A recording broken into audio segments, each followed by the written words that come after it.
Let's get salty! Hey everyone, Zeddy here again today with a brand new video, and Blizzard has revealed the latest Hearthstone expansion, which will launch on July 8th, the Lost City of Un'Goro. We've got quests back. We got Elise building custom locations, not weapon or spell, locations. We got a ton of returning mechanics, a lot of cards to review this video, so we're gonna do that. But I want to give you guys two reminders. First, I'm going to be streaming the arena update, which should be going live at 10 a.m. Pacific, 1 p.m. Eastern. I think that's 7 p.m. CET or 6 p.m. CET over at twitch.tv/Zeddy. Should be a lot of fun. We'll pre-order all the stuff, get all the bundles of like cosmetics. There's going to be so much stuff going live, so you'll want to come hang out. And of course, like we do for every expansion, we're going to be doing a giveaway for 2 regular pre-orders, 1 mega bundle. To enter that giveaway, like and comment on this video right down below.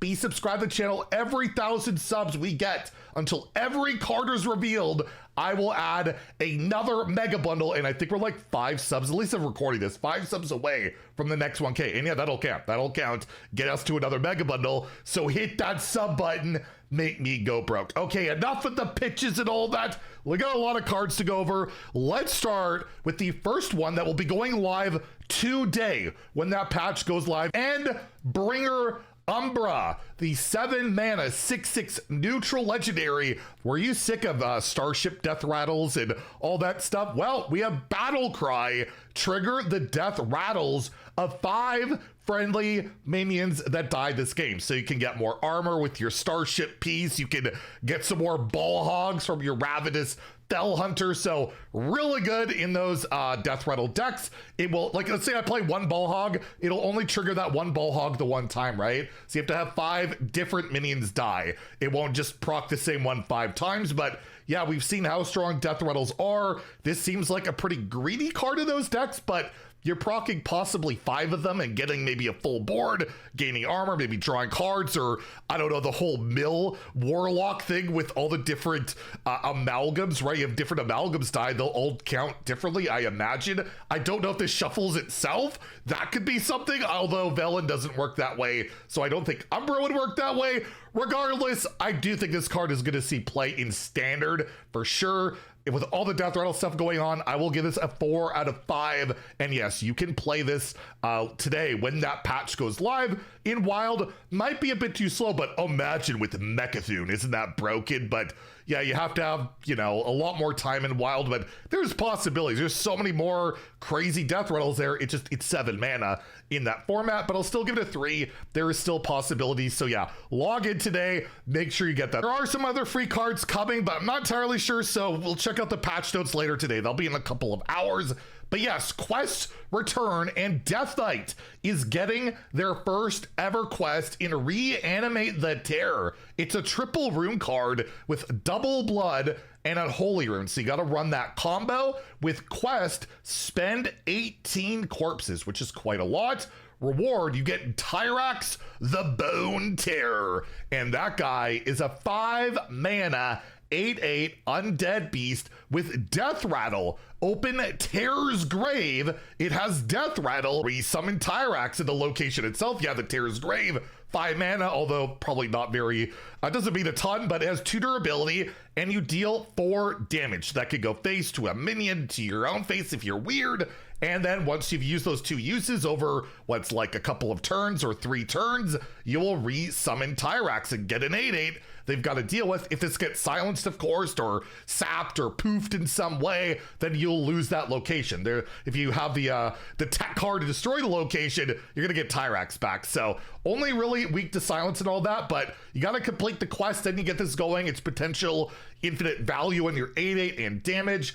Feels kind of slow, and like you gotta spend 18 corpses, and again, it can be punished by silence and steal effects, but we'll see. Quests historically are pretty hit and miss whether they work out, but like Airlock Breach, are, you know, close to getting it done right there. So there's certainly ways to get this done. I'll give it a 3 out of 5 in Standard, a 2 in Wild where it's way too slow for that format. But again, you can also copy Terror's Grave once you get it launched and then go off, right? Get tons of damage. So there is some possibilities for that, but we'll see.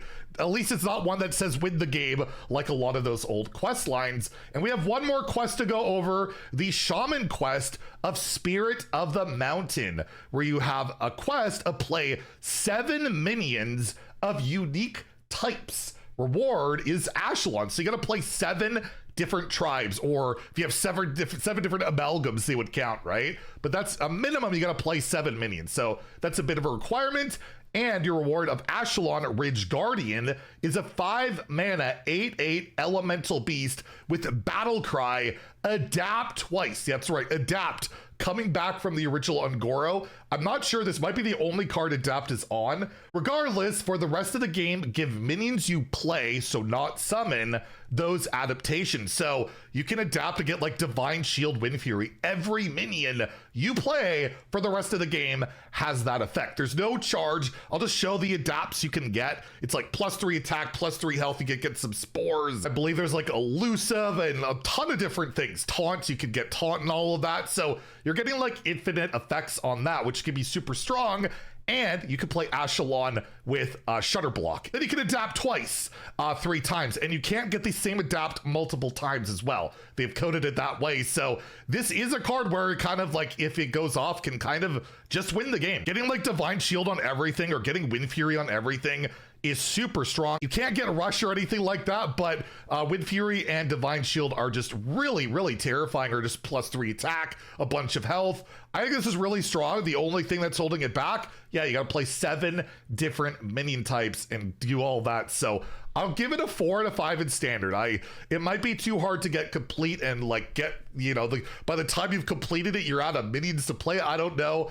But again, getting those infinite adapts is really spooky. So yeah, I'm gonna give it a 4 out of 5 in standard. I'll give it a 2 out of 5 in wild, but it would be really funny with Shutterwalk that every time you play Shutterwalk, you keep doing this until you have every adaptation going. So those are the only quests we know so far. Next, we have the Paleo Mancy, a 3 mana Deathlight spell, 1 Unholy Rune, discover an undead, spend 5 corpses to keep all 3 instead. So a way to work with that quest, you can get a bunch of value. 3 mana discover undead is terrible, like horrendously bad. That's 1 mana worth of value at best. To spend 5 corpses, you're getting maybe like, I'd say like 2 mana worth, because value of discover is picking a good one and not the 2 bad ones. Well, you're gonna be getting the good one, and you know, maybe they're all good or whatever, but it's definitely less than 2 mana, but you want to spend corpses, maybe get that quest going. To me, probably not making the cut. These value cards, not amazing, especially when they're not coupled with like mana cheat or whatever. So I'll give it a 2 out of 5 in standard, a 1 in wild where there's a ton of bad undeads, but maybe, just maybe, you want to put in all the corpse spending cards for that quest. We have a new Hunter card, which introduces a new keyword from this expansion in Kindred. It is the Ravaur Matriarch, a 4 mana 5/4 beast with Kindred. Deal damage to an enemy minion equal to this minion's attack. What is Kindred? It's very similar to what Shaman and like elementals have had. Basically, it means if you played a beast the prior turn, then this card will be active. So I played a beast on turn 3, turn 4, I play this and I can deal damage to an enemy minion for 5, which is pretty darn strong. Or of course, you've imbued, right? This will be buffed as it is a beast. It's decent board control. I just don't know really what Hunter is going to do with it for that much. You know, like, you got to be playing beasts. It only hits enemy minions. Obviously, if it went face, it would be absolutely disgusting. Imbue is going to be very limiting for quite some time. I'll give it a 2 out of 5 in standard, a 1 in wild, because it's way too slow there, even to like the beast hunters. But yeah, to me, these minions that can only hit minions typically don't see a ton. Even like the imbue lifesteal guy barely sees play, so I'm not entirely sold on it, but you never know. And it's a pretty cool looking card. We have an amazing throwback here to the original Ungoro with the Story of Carnassa, a 2 mana rare spell. You shuffle 10 1 cost 3/2 raptors into your deck with Battle Cry, draw a card. They are the exact same as the old Queen Carnassa reward. You just get to play this for 2 mana. Who needs to complete a quest when I can just play this spell, or 2 of them? And then yes, those 3/2 raptors draw cards in. They don't, you know, have an effect other than that, but could be solved. The funny thing is, when you played that reward back in the day, it was like a big downside. Like, it wasn't even that good because you just played 3/2s. They didn't do a lot and wasn't amazing. I don't know how this is going to play out today's game where, yeah, you get a bunch of 3/2s you can cycle, I guess. I just don't know what else you're really doing with it. And you could get countered by Steam Cleaner. Oh no. Not sold on this being a competitive card, especially Hunter doesn't have the most amazing card draw in the world, although obviously these can cycle themselves.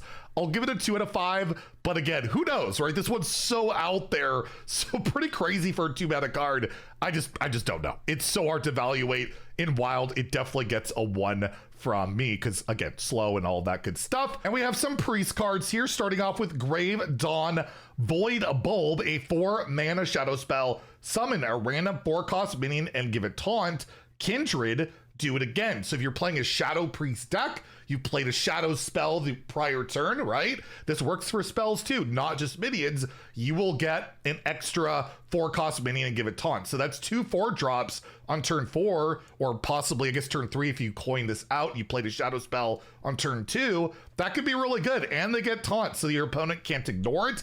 Might be a way of like, okay, I'm gonna start playing a lot more shadow spells in my priest deck, maybe in Wild. Probably too slow for Wild, plus the aggro versions don't run that many shadow spells, but overall, this card's got potential. It's a lot of stats. I'm not going to write it off. I'll give it a 3 out of 5 in Standard, a 2 in Wild, where again, yeah, Shadow Priest is there, but it's pretty slow there. And again, it's not super spell heavy in those lists, but this card's definitely going to see play. And that is the Grave Dawn Sunbloom, a 4-mana holy spell for priest. That's right. They're getting card draw. You get 4 mana, draw 2 cards. It's not power creeping on intellect. However, with Kindred, this costs 2 less. So if you played a holy spell, this will be 2 mana, draw 2. There, we power crypt on Arcane Intellect yet again for how many expansions in a row? But yes, cheap card draw, always amazing. There's a lot of good holy spells you want to play in Priest right now. You could always imbue into this and get it for really cheap. Just a really, really solid card that will be a mainstay, I think, in a lot of standard decks. Not sure about Wild, but absolutely standard. I will give it a 4 out of 5, bordering on 5 out of 5, because Priest really needs some card draw stuff, right? Like, it definitely will fit in good amount of Priest decks, and in Wild, I'll give it a 3, just because, yeah, card draw is always a premium. Even a Reno deck might play it just to draw 2 for 4. It's possible, not likely, but it is possible. So yeah, Priest actually getting a good card. How about that? We have a rogue card in the Cultist map. So we're getting maps. All these maps, or not every class gets a map, some gets a map. Regardless, it's for rogue, 2-mana shadow spell. Discover a card from your deck. If you play it this turn, also pick one of the others. So yeah, you get to say discover a prep out of your deck, you play the prep, and then you can pick another card from that discover, one of the 2, and tick it, right? So you get to draw effectively 2 cards for 2 mana, power creeping on Arcane Intellect yet again, if you play it this turn. And Rogue typically doesn't struggle to do that, and especially, like, this just goes into like Cycle Rogue. You could prep this for 0 mana, and then play more 0 mana, and then cycle more 0 mana. This will see play for sure, I think, in Rogue in one way or another. I'm gonna give it a 4 out of 5 in Standard, and I'll give it a 3 out of 5 in Wild too, right? The Miracle Rogues and all of that, absolutely, I think, would love a card like this. Like, again, Rogue loves card draw, especially when it can be 0 with prep. You can never really overrate these cards because they're always pretty darn good. Shaman hasn't got a good card in a while. What do they got here? A Volcanic Thrasher, a 3-mana 2/3 elemental and beast. So you could play 2 of these to proc 2 different parts of your quest, right? Because, or would it count as 2 for the 7? I don't even know how multi-trap works for that. Regardless, his battle cry, you draw a fire spell, so that's a specific tutor stone. Kindred, so if you played a elemental or a beast in the prior turn, you give it spell damage +2. So that could be pretty darn good with like any fire spell. Obviously, +2 is quite a lot, and because you're tutoring it, you're guaranteed to get it and all that stuff. It's pretty solid. It depends on the fire spells, but yeah, a tutor card draw with potential upside basically always sees play. I don't know what deck it'll spawn. We'll have to see as we get more cards. It's reveal season, but I will give this a 3 out of 5 in Standard and a 2 out of 5 in Wild, where fire spell stuff hasn't really worked out, but hey, maybe a spell damage shaman thing could work there. You never know. Hey, we need a fire spell. We got a pretty good one here with the Lava Flow, a 3-mana epic shaman spell where you deal 2 damage to the lowest health enemy 3 times. Overload 1. So if this is spell damage +2, fire spell damage +2, then it goes to 4, which means it's doing 12 damage. And if the board is empty, that's all going face. So that is pretty scary. This could be another OTK enabling card, everybody's favorite, or just a really good way of trying to clear the board, right? Kind of reminds me of, there was the whole like 2-mana spell that would deal 3 damage and then deal 3 damage and then deal 3 damage. It got nerfed at one point. Kind of similar to that in a regard, especially with the spell damage activated. Obviously, it doesn't go infinitely, it's 3 times. Spells that could go face, can be amplified, could be possible OTK style cards. I will never scoff at. It's another, I'm gonna give this a 4 to 5. This can be used as board control and a win condition. I'll give it a 4 to 5 in standard, a 3 to 5 in wild, where again, those type of strategies can be certainly valid. It's not a nature spell, so not as flexible for Shaman there, but again, something to not scoff at whatsoever. Next, we have some neutral cards here with the Sharp-Eyed Lookout, a 3-mana 2/3 epic card with Battle Cry. Draw a card, it costs 1 less this turn, and you'll notice it says I know its name, meaning it'll show you what card you're going to draw. So when this is in your hand, you know what your next top deck is basically at all times. So you get extra info, and then depending on the turn, maybe I want to draw that specific card to discount it. So that's a pretty powerful effect. You know, it's pretty expensive just to draw 1 card for 3 mana, but that information, I don't think knowing your top deck's super important, but being able to influence that mana cheat, maybe on a specific card, could absolutely see some play. I don't see it as super strong, anything crazy, but I do think, yeah, it might slot into some decks, so I will give it a 3 out of 5 in standard and a 2 out of 5 in wild, where I just think there's way more better options for card draw, and I don't think the information is nearly as relevant, although you can, you know, Holy Wrath Paladin can give you that info, right? You know when you're getting that, maybe that Ceaseless Expanse. So maybe there, you know what? I'll bump it up to 3 in both formats just for that.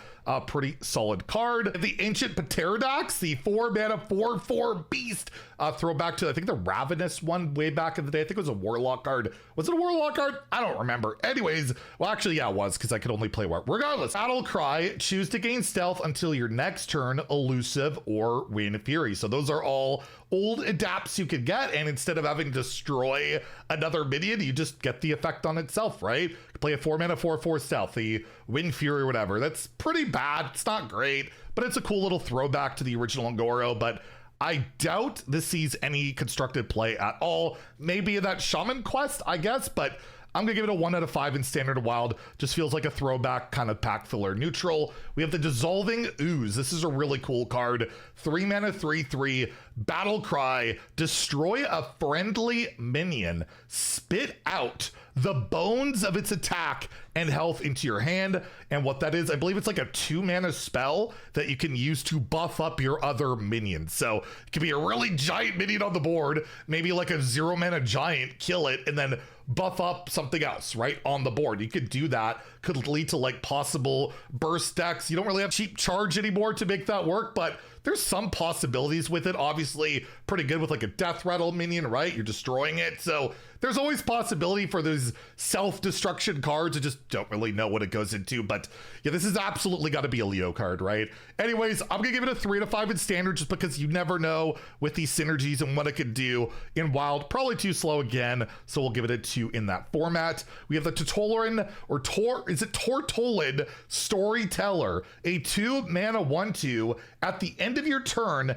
give +1/+1 to each friendly minion of a different type. So if you have 6 other different menagerie style minions, that's +6/+6 overall, which is pretty darn insane. And we already have all these menagerie decks going, like with the whole jug. This could be just a little 2-drop to throw on the board, get +2/+2, get +3/+3 pretty reliably, especially on Death Knight. The issue is it's at the end of your turn, it's not proactive, so that hurts it a lot, and it doesn't buff itself, and it's only a 2-mana 1/2, so there is quite a few things going against it. I'll give it a 3, just because menagerie decks are so popular right now that maybe it works there, but I don't see it being a real powerhouse. Very win more, but again, it might really work out. So I'll give it a 3 in standard, and in wild, we'll give it, I guess, a 1. I think it's too slow there.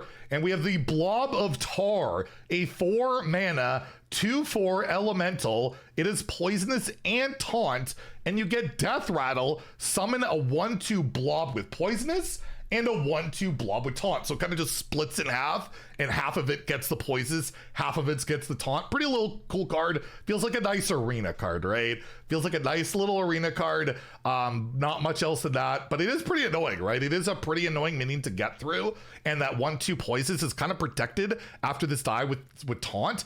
It might just make the cut. It's just maybe in like DK, right? You get a lot of tokens out of this, and it's got a tribe itself, and it might just work out that way. It might, but overall, I'll give it a 2 out of 5 in standard, a 1 in wild, but you never know. It's a lot going on with one card. And hey, we're playing quests. Why don't we play the Questing Assistant?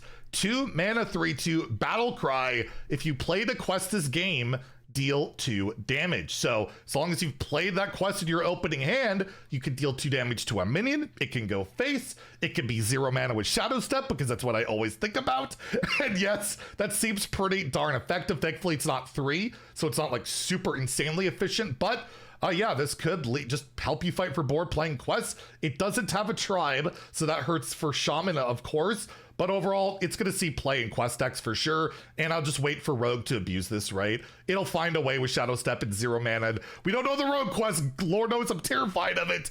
But I'll give this a 3 out of 5 in standard, as it's exclusively a quest card, and a 3 out of 5 in wild, or who knows? Maybe this leads to somehow like a Scabs combo again. I don't know. I'm always terrified of that. But yeah, there's a lot of quests you might want to play in wild, the Demon Seed, other things. You could do this Demon Seed thing. You can hit yourself in the face to proc the Demon Seed with this if you really want, right? So yeah, anyways, I'll give it 3 out of 5 in both formats. And then lastly, I saved the most crazy card for last, and that is Elise, the return of Elise. Elise the Navigator, a 4 mana 3/5 neutral legendary, and she has Battle Cry. If your deck started with 10 cards of different costs, so you need 0 through 9 or 1 through 10, or I guess you have Ceaseless can help out with that, or like a Giant or whatever.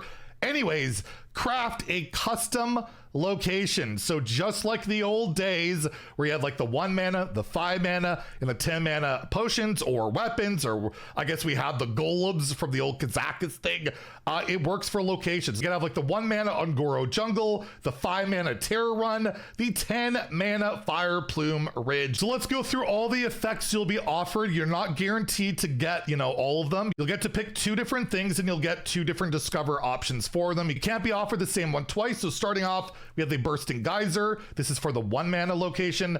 Death Rattle, deal 3 damage to all enemies. So that could go face. It's quite a lot for a 1 mana location. Your next spell has spell damage +1. We also have Discover a spell. It costs 1 less. So every time you use that location, you will do these things, right? If your character's +1 attack this turn, and that's character, so that's also your hero on top of your minions, summon a 2/1 Raptor with Rush. You can gain 3 armor, or you can summon a 1/1 copy of a friendly minion, which this is probably the most terrifying one to me, because it's copying like Alonius. Anything with a crazy kind of like effect, an Incendious, buffing up your spells, stuff like that will be absolutely something to look out for. And starting with the 5 mana ones, we have Death Rattle, deal 5 damage to all enemies. So the Death Rattle one you can only use once, right? Once the location is broken, but everything else, like your next spell has spell damage +2. You can use that twice. Discover a spell, it costs 4 less. Give your characters basically just Savage Roar, right? +2 attack this turn. Summon 3 2/1 Raptors with Rush. You can gain 6 armor, or summon a 5/5 copy of a friendly minion. So now we're getting to like maybe copying a Rush minion or Charge minion could be a lot more effective. And then at 10 mana, we have the Death Rattle of deal 10 damage to all enemies. So a Pyroblast to everything. Your next spell has spell damage +4. You can discover a spell. It costs 7 less. Give your characters +4 attack this turn. Summon 6 2/1 Raptors with Rush, or gain 12 armor. And then lastly, summon a 10 copy of a friendly minion. So that's a lot of different effects that this Elise can give you. Again, you can copy that location with that 5-mana card out there, which could be absolutely batshit crazy with the 10-mana one. But yeah, you have the deck building restriction on this card. It's based on your starting deck. And, you know, you got to spend the mana, draw the card, do the things, but it certainly can enable OTKs. That's the main thing I see. It could be a board control thing, but I see this as like copying a certain minion and doing something crazy with it.